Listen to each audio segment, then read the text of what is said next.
Welcome everyone to Yale International Alliance webinar series, the In Conversation series, with Professor Saleem H on his new book, Earthly Order. Well, my name is Kyle Wang. I'm the chair of Yale International Alliance and will be co-hosting this webinar with my board colleague, Ruth Spencer. Just a few words about the YAA. YAA is a Yale Alumni Shared Interest Group under the Yale Alumni Association. We are also a 501c3 nonprofit corporation, a social impact organization. It's really timely for us to host this webinar and have Saleem as our speaker of honor because we are launching our Climate in Action Impact Group within YAA, in addition to our regular monthly programming.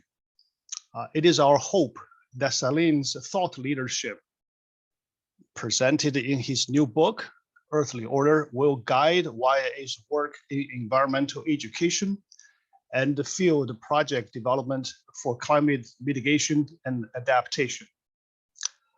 Just so you know, Saleem is generously donating the royalty from this book to environmental education precisely because the book offers in-depth learning to students and the public who are seeking a new paradigm of thought and action in their sustainability work. Well, this book is available on Amazon, and you can find the intro of the book embedded in the registration link that you already did. Let me just give you the link again here. I'll read it very slowly, okay? Saleem H, spelled as S-A-L-E-E-M-A-L-I,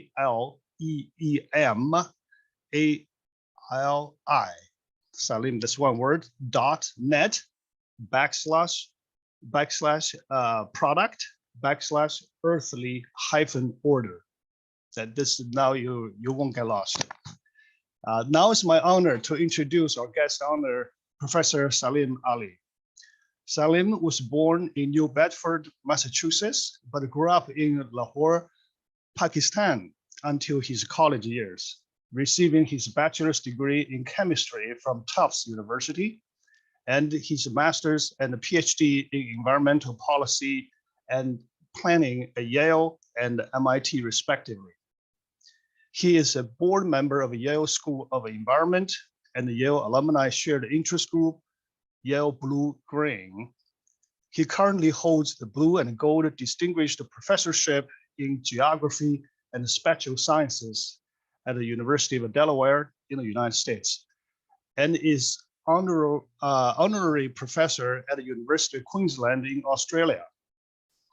Dr. Ali's laurels include being a National Geographic Explorer, having traveled for research to over 150 countries, and being chosen as Young Global Leader by the World Economic Forum, and serving on the 7-member science panel of Global Environment Faculty, which is world's largest multilateral trust fund for the environment, held in trusteeship by the World Bank. His early books include Treasures of the Earth, Need, Greed, and Sustainable Future, which was hailed by Nobel Laureate Muhammad Yunus as providing welcome linkage between environmental behavior and the poverty alleviation. Saleem is often regarded as science diplomat. This is fantastic title that I finally met one, science diplomat. Very happy. In terms of the format of this webinar, let me say a few words. First, I'll let my co-host to introduce herself, Ruth, right? Welcome you and Saleem. We love our audience so much, we're going to welcome you a second time. Then Saleem will give you a comprehensive intro of his new philosophy, the Earthly Order. Then Ruth and I will engage with Saleem for panel-style Q&A among ourselves. At the end of this panel style, we will have some time for our audience to ask questions. And we'll keep the Q&A box open for you, so you may post your question and comments anytime during the webinar. Yeah, so that's it. Ruth, it's your turn.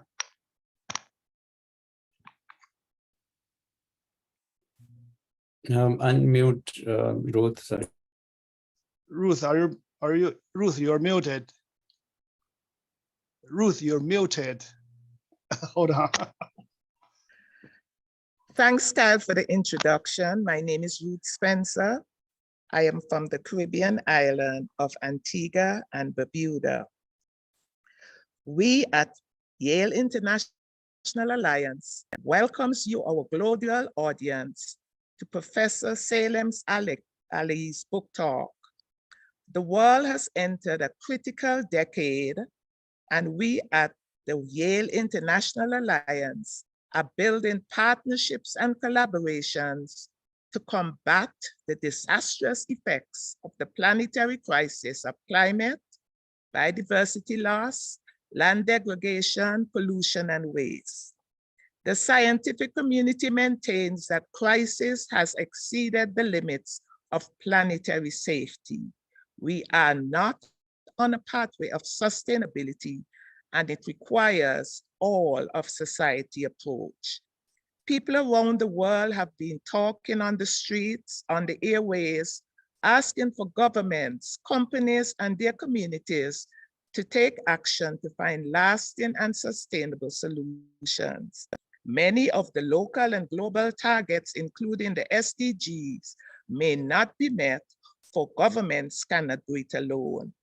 Saleem, in his book, offers innovative and holistic guidance reflecting new forms of environmental governance systems where we as a global people can contribute towards a shared collective vision that gives hope and a roadmap for the way forward.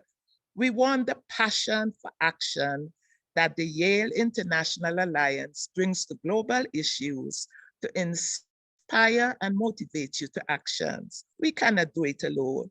We need you and want you to build the partnerships and collaborations to build the needed solutions. Thank you.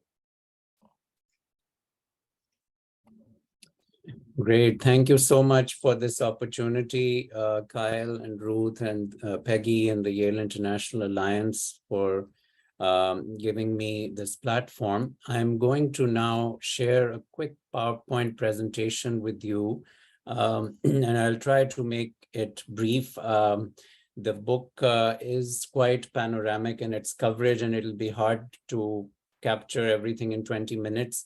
But hopefully it'll give you a quick sense of the key themes. Those are my coordinates on Twitter for those of you who are on social media. There's the cover of the book. I've been very honored to have some notable endorsements for the book, including from Nobel Laureate Roald Hoffmann, who is a personal hero of mine in terms of how he has worked in his own field of chemistry, but also popularizing science through a program he used to have in New York called the World Cafe for Science, and also did a PBS series. So it's in the spirit of making in-depth knowledge accessible to the public that I've written this book. And it was a tricky trade-off to write with depth and breadth and make it accessible. And I've had the good fortune of also engaging with authors of many other books and reading many of these books, which led to me thinking about writing such an integrative book. The aim of the book is really to bridge natural science with social science. And some of these books, which you might be familiar with, like the bestseller by James Gleick, Chaos, that came out more than 25 years ago, focused on complex system science and was very focused on that kind of emerging field of complexity science. And then you also have had these other books like Stuart Kaufman's At Home in the Universe, which is around self-organization, also published by Oxford University Press, but very much natural science focused. And then you have some of the more political science-oriented books like Francis Fukuyama's Origins of Political Order, which do not touch on the natural sciences at all. The only two books which have, in my view, tried to make this bridging, one is by Tyler Vogt called Quarks to Culture, and he's a wonderful systems ecologist who just retired from NYU.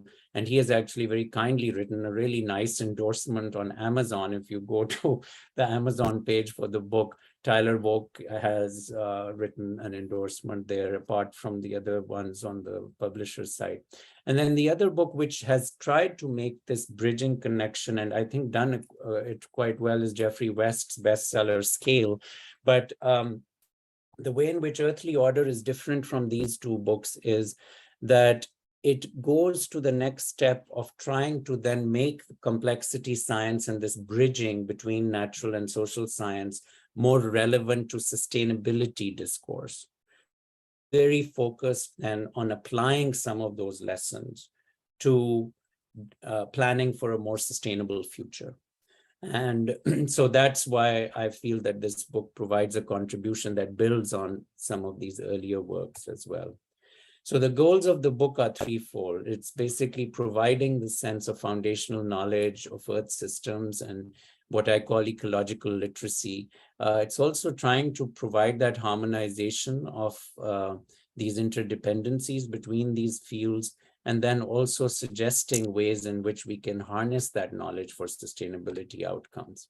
So what do I mean by order? You know, order as a term, you can go back to the Greek roots of the way in which order was conceptualized, and by this I mean both senses of the word. In the ancient Greek notions of order, there was what they referred to as cosmos or natural order, and then there was also taxis, which was the arrangement or synthetic order that humans could create. And the way in which I use order is both, not just cosmos, but taxis also. And I'm very focused on then seeing how we can functionally apply those notions of order to sustainability planning. There are some academic research questions also, which are embedded in the book. I was very intent to make sure I went with a peer-reviewed university press, even though it is written in a fairly accessible style. And I went through a writer's workshop to make sure it was accessible. I also had the good fortune of having a fellowship with the Rockefeller Foundation in Bellagio, which was a writer's fellowship to get writers together and work on improving their written content. So, but at the same time, I did want to make sure there was academic anchorage. So these are some of the research questions which I have tried to also address in the book.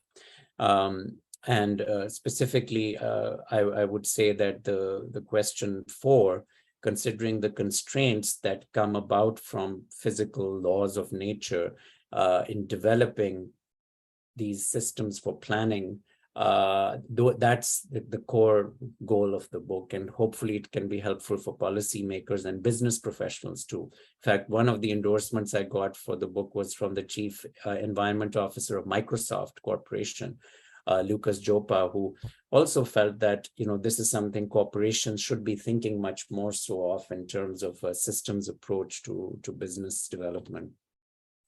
So you've probably seen the Venn diagram on the left in earlier contexts, which is the way in which sustainable development is often framed, where you've got these 3 circles: social, economic, and environmental. And what I'm moving towards is a more hierarchical approach, where natural order does have a certain salience in which economic, social, and political order are captured. So we're moving from that conventional Venn diagram more to the one on the right.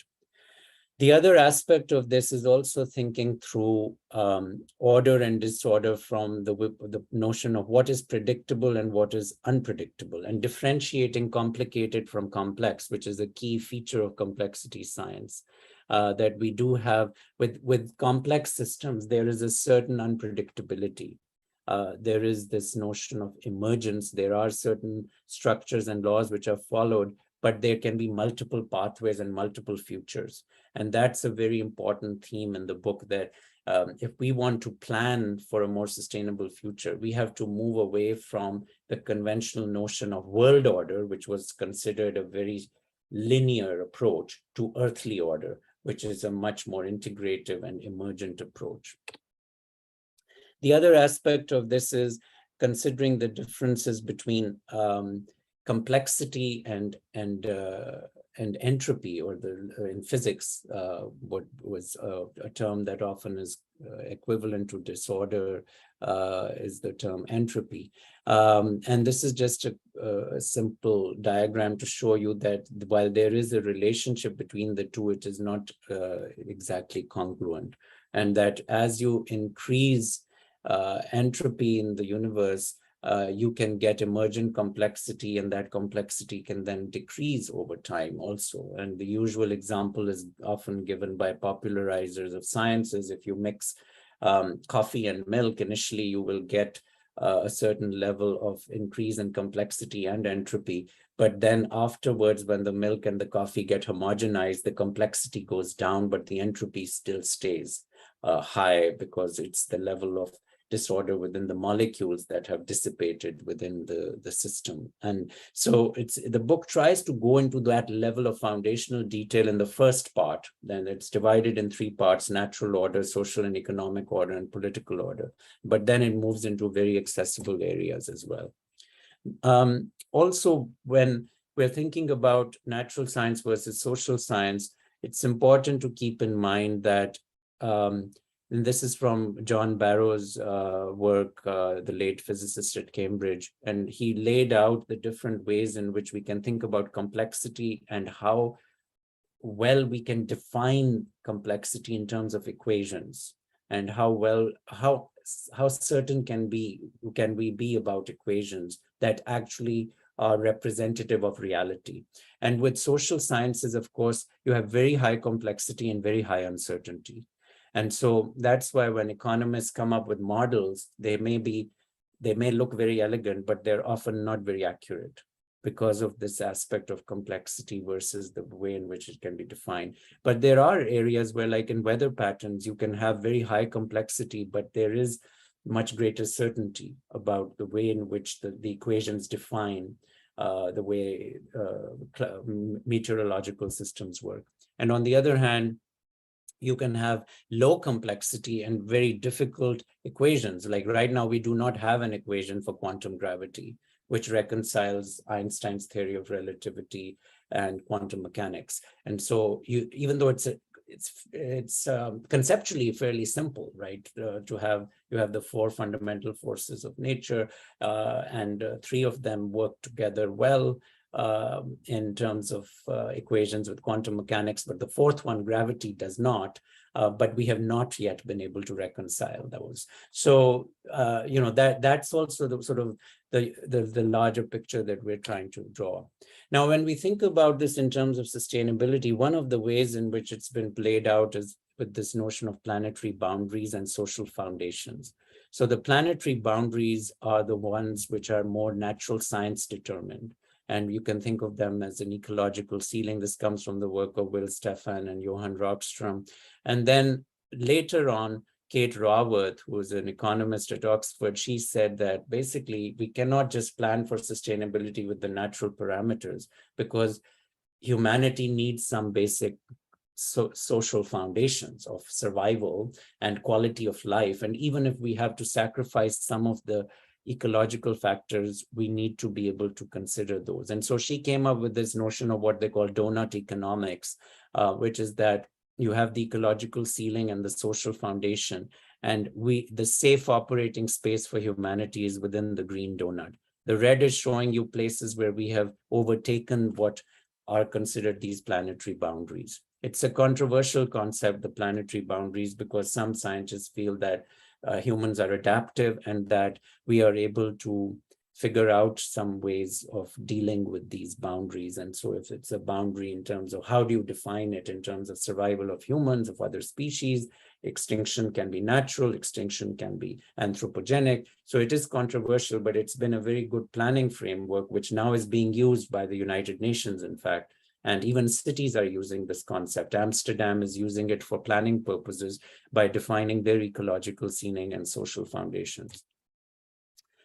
So cities are key to this, and a lot of my work has been in cities to consider the way in which earthly order can be framed, because it's very hard to govern the whole planet. We don't have a planetary governance system, much as we would want it from, science fiction and Star Trek. We don't have that. So cities are where we should be thinking about this. And the book also goes into some of the history of city planning and the work of Ebenezer Howard and the Garden Cities of Tomorrow in the early 20th century, which led to this notion of how we should be linking urban planning with earthly order.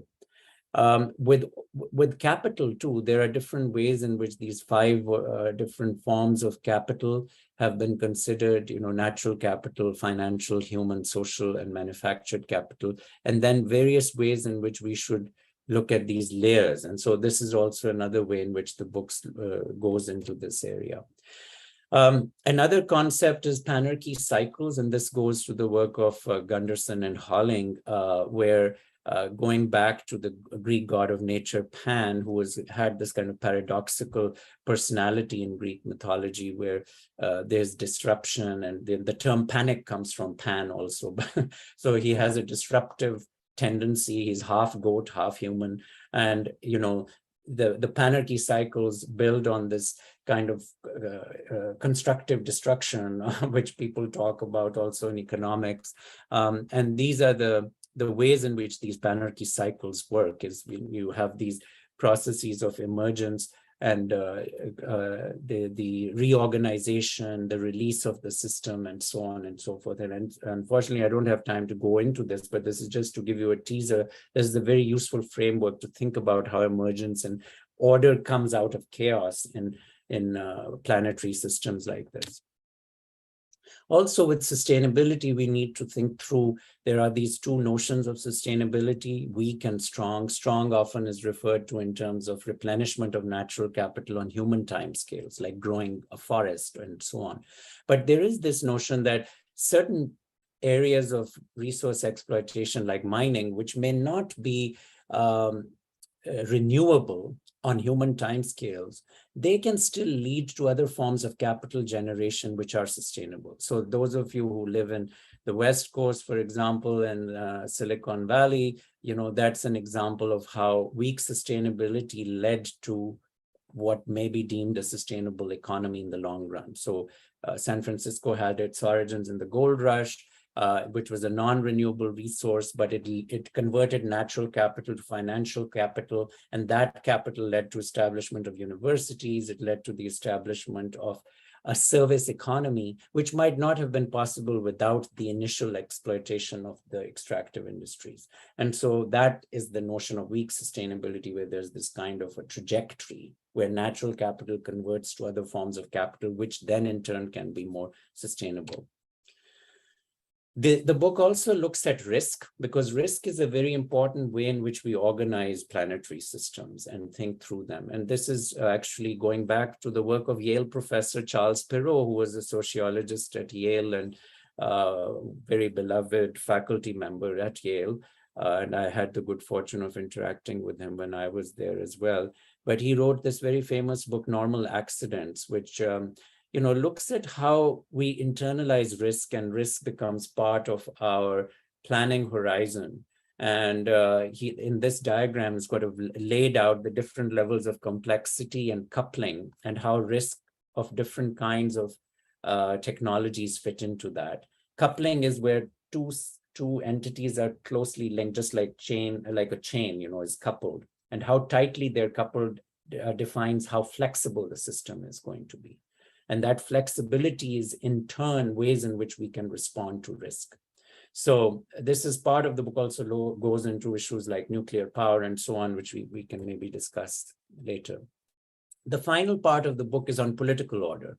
And one of the ways in which we organize political systems is through borders. So there's a whole chapter on borders and these different ways of functionality of borders and regulating borders. This is actually from the work of originally from the Russian political scientist Anton Kiriv, and then I adapted it in this framework. He's a professor at the University of Vladivostok.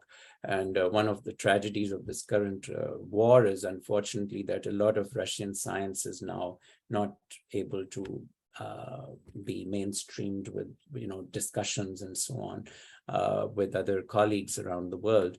But essentially, the way in which borders provide functionalities in these 5 areas. Kiriv came up with the 4 here, and I added ecological regulation. And so we have to think about like a new vision of borders. Borders have functionality. They're very important. Like we know in the case of the COVID pandemic, borders played a role in preventing the spread initially in some areas, but they had their limits. In Ebola, they were able to contain the epidemic to 3 countries primarily, but it was not possible with COVID because of the ways in which the physical attributes of natural systems vary. And so one virus may be very different from another and the context. But then when we think about people and migration and comparative advantage, the book goes into different ways in which we should be thinking about hybrid systems of borders, and where there can be different ways in which we think through political borders, not just through walls. Walls are one way, and they may be effective in certain contexts, but they're very ineffective in other ways. And so it does go into that sense as well. Finally, the book looks at what is the potential for global governance. And this is where the work of this young scholar, Rahyun Kim, is very instructive. And he's a lawyer by training, but he's now at the Copernicus Institute for Sustainability at Utrecht University in the Netherlands. And he's come up with this notion of moving from environmental law to earth law and going through this process of environmental law, ecological law, and then earth law. So thinking through governance systems, which can provide this opportunity. So basically, we are at this bifurcation point of a crisis in terms of sustainability. And we have the opportunity towards either evolution, towards a more complex societal system, or fragmentation. And that's why I feel this book is, hopefully going to be very useful in planning purposes, because we are at this bifurcation point. And we've gone through these cycles of different levels, stresses, perturbations, but there's a point at which, and the book also goes into this notion of tipping points and how we should think about natural tipping points, where we need to figure out, hopefully, this trajectory up there rather than going down towards fragmentation. So take-home messages at the end of the book, there are 5 lessons. First is patterns raise useful questions, but not useful answers. Patterns are very beguiling. The human brain is wired to look for patterns, but patterns can be often very misleading. And in fact, patterns can lead to prejudice too. So that's how stereotypes emerge. And then those stereotypes lead to prejudice because we read too much in patterns. So patterns should be considered with a grain of salt. The other take-home message is that natural order is ultimate, but humanistic order is proximate, meaning that even though we know that there are fundamental laws of nature, we can have functionality of managing those systems at different levels, at different scales.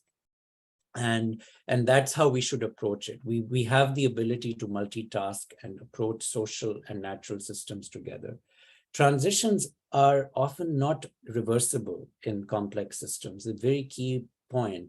And so when we think about an equation, often there's a sense of bidirectionality, but the reality is that transitions in some cases cannot be reversible. And that's one of the key themes that led to complexity science, the work of Ilya Prigogine, the Nobel Laureate in chemistry, who studied irreversible reactions and when irreversibility happens in systems.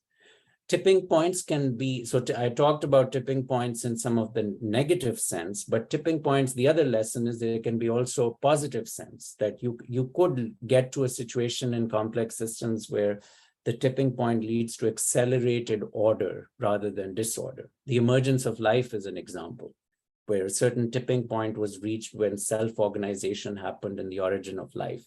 And that happens in natural systems, when through fertilization and so on, after a certain tipping point, there is a set of processes which are set forth, which lead to order emerging. And then finally, earthly order can both be discovered and invented.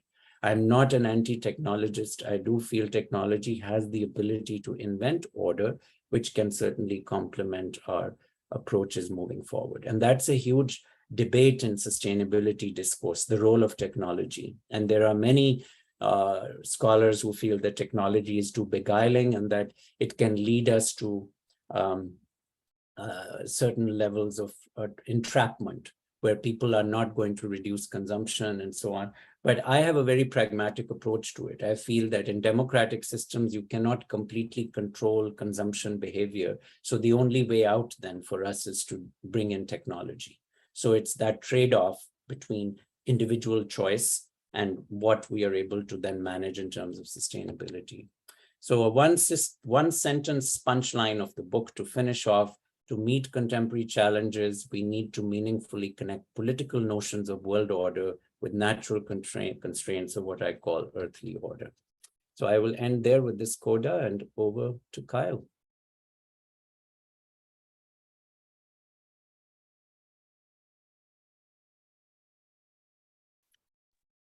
Sorry, I was muted. Can you hear me now? Yes, thank you. Okay. So thank you very much, Saleem. That's a terrific intro, comprehensive, in-depth, and also 30,000 feet all in one. Let me do this. I like to do a thought experiment and make this whole webinar very lively. I'm not going to ask a yes or no questions or that sort of this complex system. There's no way I want to seek that kind of answer. That'd be foolish.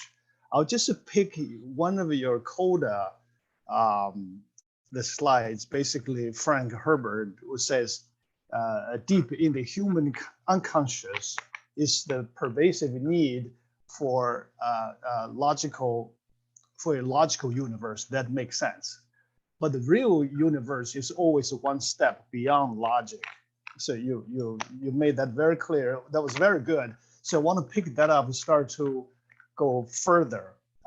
When we think about this complex system, we need to keep Saleem's Venn diagram in mind. That's the three consecutive circles interface. Remember that one big one, natural order, the center is political order merging with the economic and the social. If you keep that diagram in mind, then keep that crisis circle bifurcation point to go two directions. If we do better, we'll go up. If we do down, we'll bust it and run down, right? So I think this insightful, I call it roomful statement. By that I mean it leaves plenty of room for interpretation, either pro or against logical reasoning and decision making.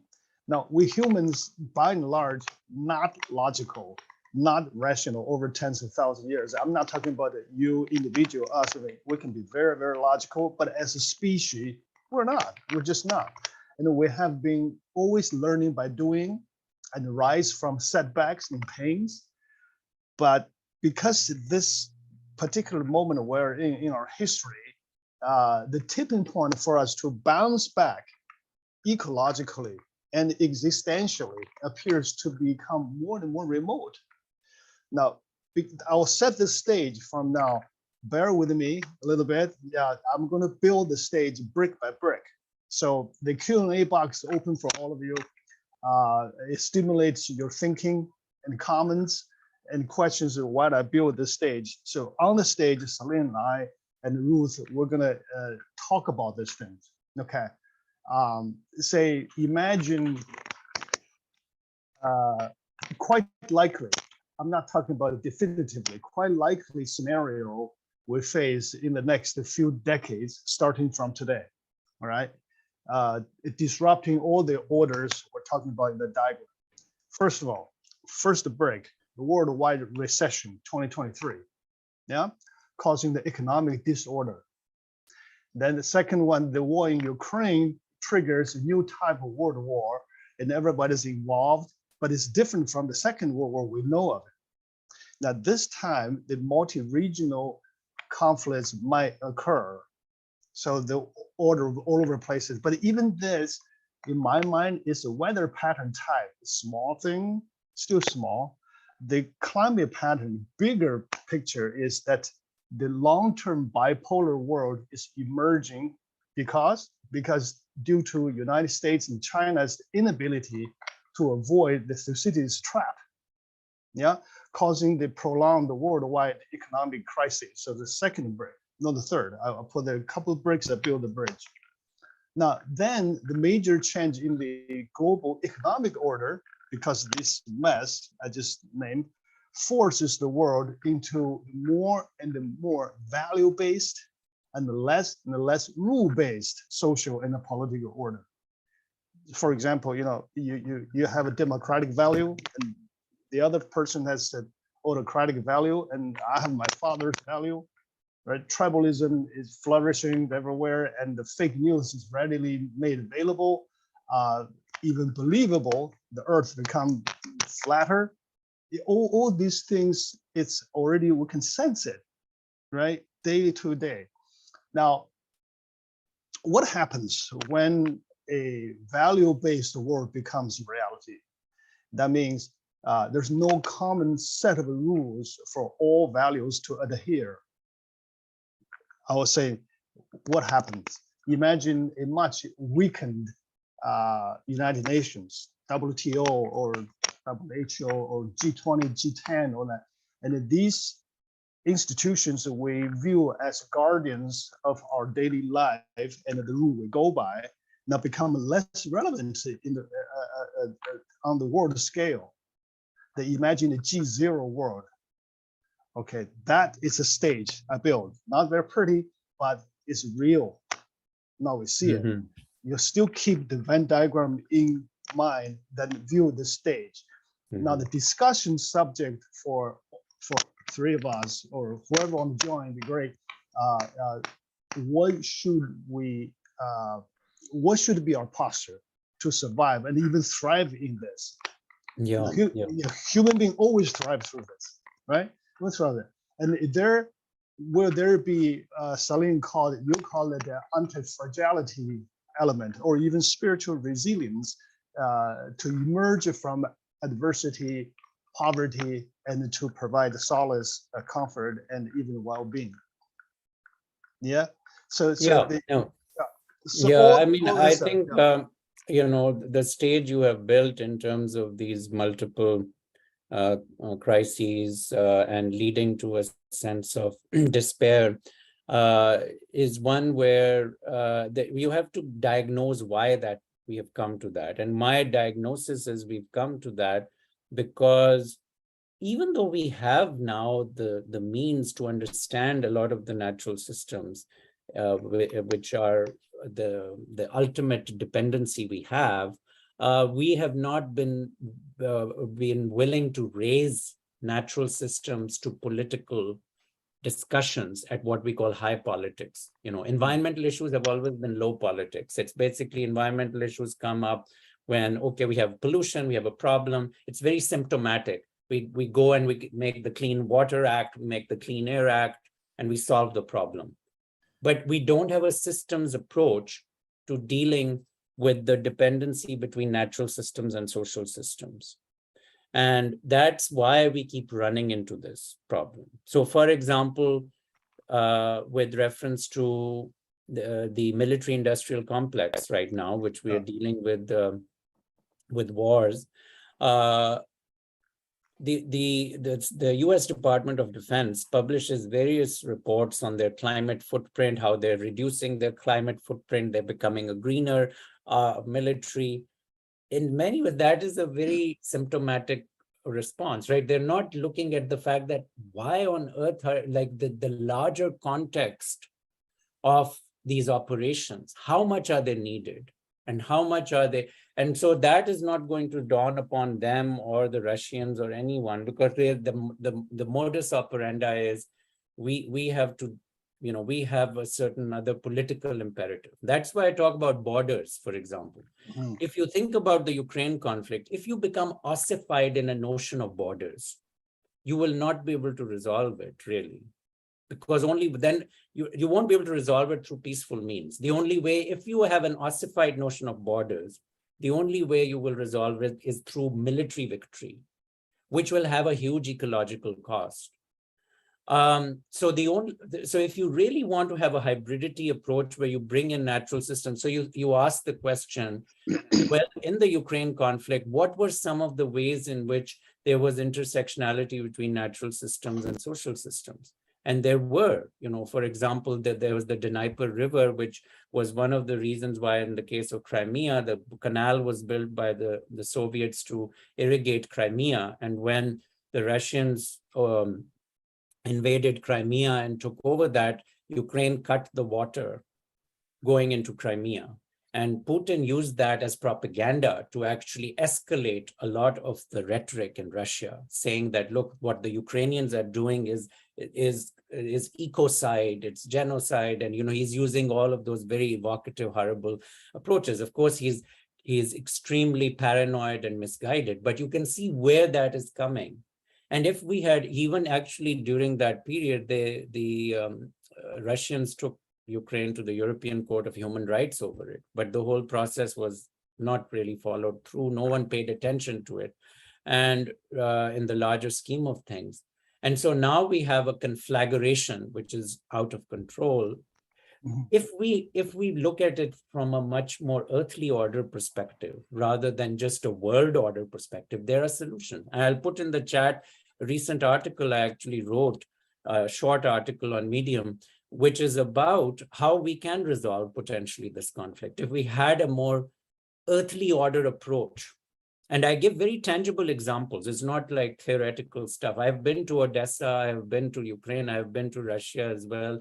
That's part of all those, the traveling I have done as a National Geographic Explorer and other hats I wear with the UN. There are very pragmatic ways to resolve that. So I think that's how we need to be approaching some of these issues, and we will find that then there will be opportunities for peace building. It has been done in a few cases. Like, for example, between Ecuador and Peru, there was a territorial conflict which went on for decades. And the way in which it was resolved was through much more of an ecological approach in the Cordillera del Condor.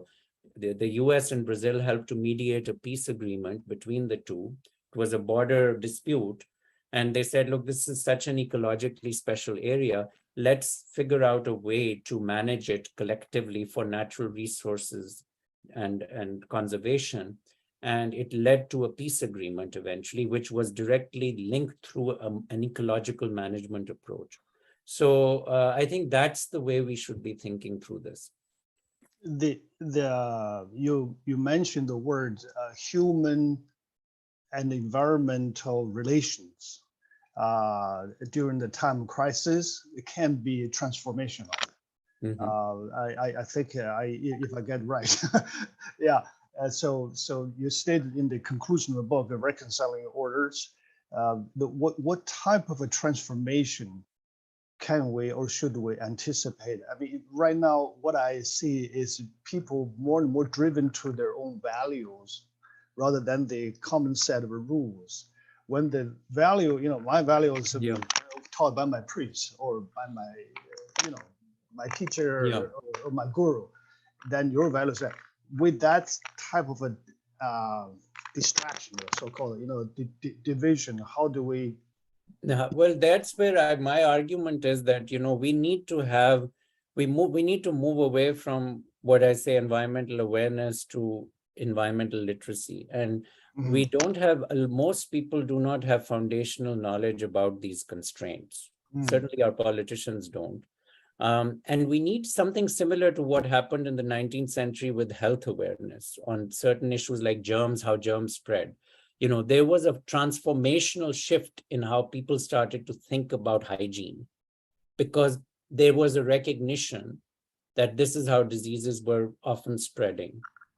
And it led to a foundational shift in behavior. Now, the same kind of transformational shift is needed to understand environmental constraints of natural systems. And what I argue is that we need to have that foundational learning. That's why the book tries to provide going all the way to quantum physics, because people need to understand that there are these foundational constraints and then work through them. So this is a generational process. It's not going to happen, maybe not even in my lifetime, but certainly I hope it will happen in my kids' lifetime, where there will be the same level of realization around these fundamental constraints. And then people will, that tribalism and those kinds of features of behavior will become less consequential. And at some level, those norms will then emerge. But yes, this is definitely a generational process. Yeah. We do have a question of filling in. That question is about the Escazú agreement. With the recent rectification of Escazú agreement, how does your book anticipate its role in the balancing of the earthly order, particularly in the governance process? This is Ruth, you're already on it, right? Yeah. So, this is an area where the Caribbean and Latin America, regional agreement for those mechanisms.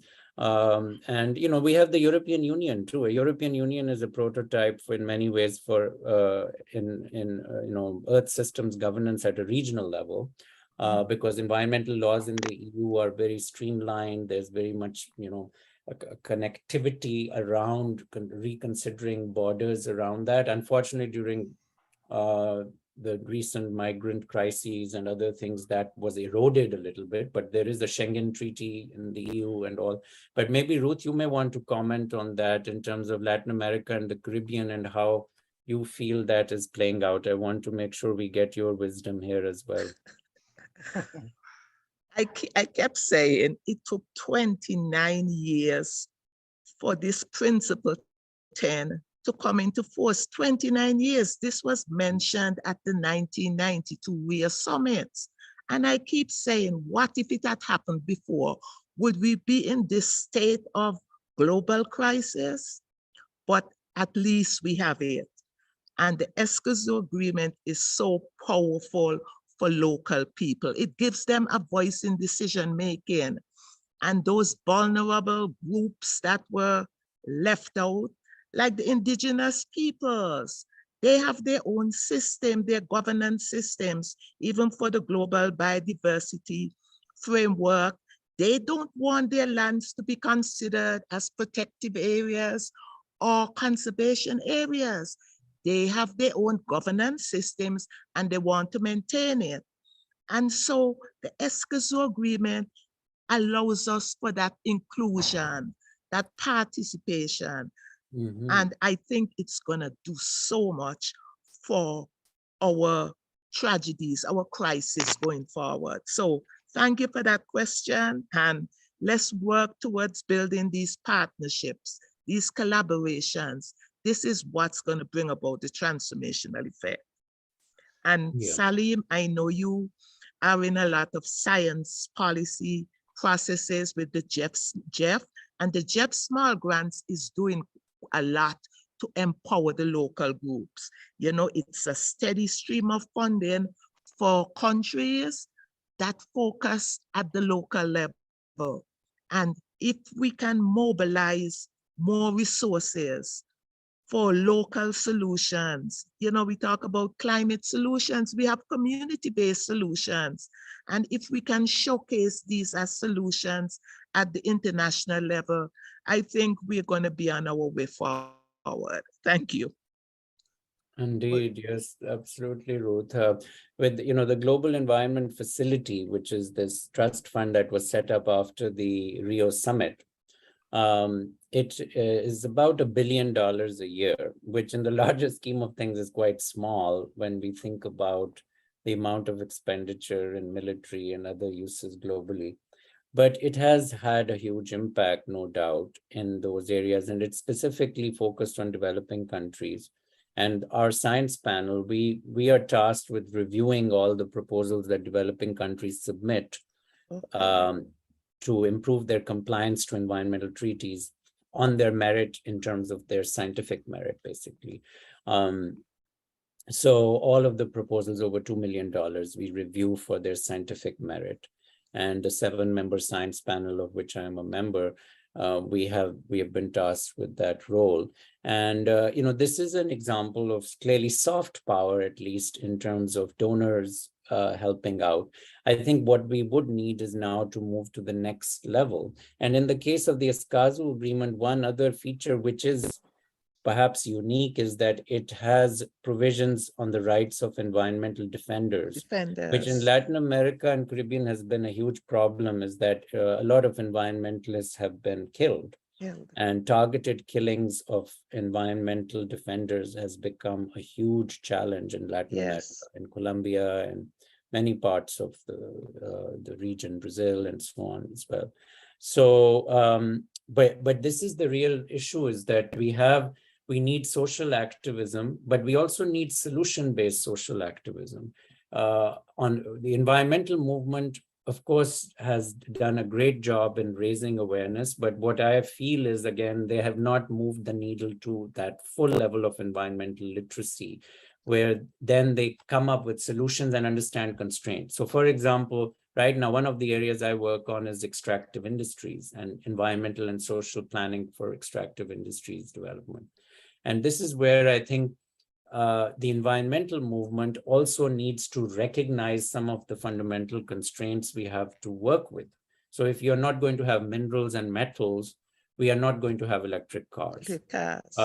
So, what are we going to do? We cannot have a circular economy without having recycling metal stocks. Those are fundamental scientific issues, which if the environmentalists are going to just say, no, no, no, then that will lead to not a very productive outcome, because there needs to be some willingness to negotiate and engage. So I think that's going to be the key challenge with any of these agreements, is that do they actually move us towards solutions, and rather than them being agreements on what not to do. Because, like, for example, a lot of environmental activism is around moratoria. Let us not do this.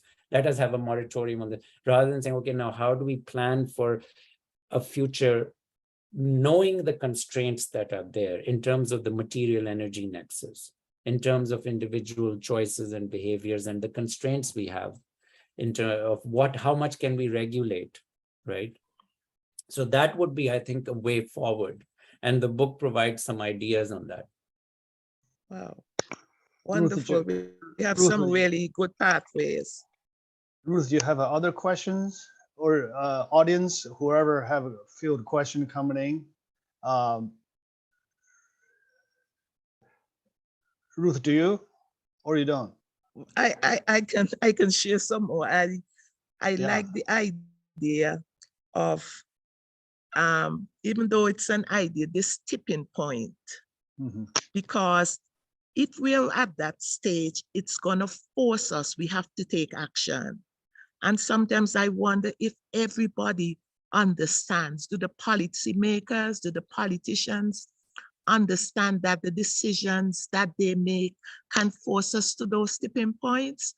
I know a lot of the science produces summaries for policymakers. Do they read it? Do they really understand it? And I understand why you say environmental literacy. The literacy, the basic understanding. And I hope we can reach to that point where the politicians really understand the state of the environment, where we are going, because the science is telling us so many things, but are we listening? Are we listening? And so, Saleem, your book is inspirational, and we have to open our eyes. All of us need to go back to that process of environmental literacy. And I hope you will partner with us in our climate action program. We can work together. I know you're very busy, but I'm hoping we can put forces together to bring about this transformational change. Indeed, yeah. And I think one of the things that's important to keep in mind is that those of us who are in academia, certainly in college, we have an obligation to make sure that these kinds of concepts are fundamentally understood, even if you're a business major. I mean, I have asked, and we have increased the number of requirements in universities, right? We have diversity and inclusion requirements, which are very important in terms of we have different kinds of distribution requirements. But very few universities have environmental literacy requirements. Okay. So that's the problem. You have the Wall Street bankers who have no knowledge really of basic fundamental scientific constraints of economic systems. Mhm. So what do? Then they're making their millions with a very short-term vision. They are using discount rates, which don't make sense from an ecological point of view, Mhm. because they discount the value of future benefits compared to the present. And then you come up with a cost benefit analysis, which is ecologically very problematic. So I think that's the key issue now, is I'm hoping we can move towards that level where elementary school, high school, and college, universities, at every level, that ecological literacy permeates the curriculum. It's also for those people who are not going to school, also we have to be concerned, and that's where outreach efforts are important as well, in the same way.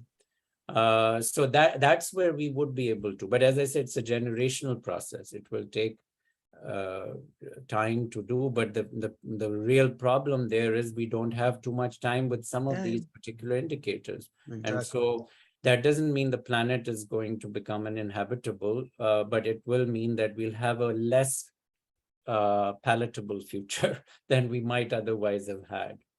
So You might just answer that question, probably not, because Kate Watson gave another question: how can we ensure that the tipping point creates more order than disorder? yeah. Of course, grassroots education is number one, and Yeah. teach our politicians and leaders understand the seriousness of the crisis and affecting their children, their grandchildren, all that, if they care. Yeah. So yeah. And setting up what, there's this growing conversation at the UN called science-based targets. So one of the things with these positive tipping points where we can lead to accelerated order is having those science-based targets on specific areas. And there's also this notion of what we call co-benefits. There's certain kinds of solutions which have many derivative benefits. Yeah. So like, protecting a wetland, it can have multiple benefits, because you are potentially going to reduce pollution issues, because the wetland acts as a natural filter. You are creating a wildlife habitat, and so there will be. This is where the nature is never going to give you an easy fix, because wetlands do generate methane, so it is going to cause a bit more climate change. But it has those other benefits, and then you have to think about what kind of crops do we need. Are there other kinds of mitigation measures for the microbes that are going to generate the methane? So that's the kind of level of detail which would be needed to identify those science-based targets that Kate is asking of. Yeah. We've reached the end of the hour. Right. Then, thank you so much. Let me say a few words about it. I was thinking to ask one more question, but I don't have time anymore, about innovation. Actually, innovation, Saleem, you're talking about the technology does play a role. And I'm a technologist. I do know Microsoft chief environmental officer's predecessor, Robert Bernard, is a family friend. When I was there, he was there. So this new one, comment on your book, I do not know, but I like to know him. Yeah. Very good. Yeah. So let me say something, and hopefully, if we make an honest attempt to apply Saleem's earthly order-based world order, I will just frame it that way, to understand and sort out these complex situations. We may become less anxious, more holistic in our thinking and problem solving. That's my takeaway. In closing, let me just say a few words. I just we had just 1 hour of whirlwind mental gymnastics. I'd like to thank our speaker, Professor Saleem H, for providing us with a rare opportunity to dig deeply into our curiosity and attempt to grasp this very complex system and the functionalities of these various orders and the various connections among them. I also want to thank my co-host Ruth Spencer and our program committee chair Peggy Shaw and other team members of the YA who have contributed to making this webinar possible. Finally, I'm grateful to all of you who took the time from your busy schedule during the week to attend this webinar, and do hope you'll get involved with us and meaning in our climate action group, and read the book and spread the awareness of the book in your own communities. Thank you so much. Yeah, thank you very much. Thank you. Good wishes to all of you. Yeah. Bye-bye. Thank you. Bye-bye. Bye-bye. Yeah.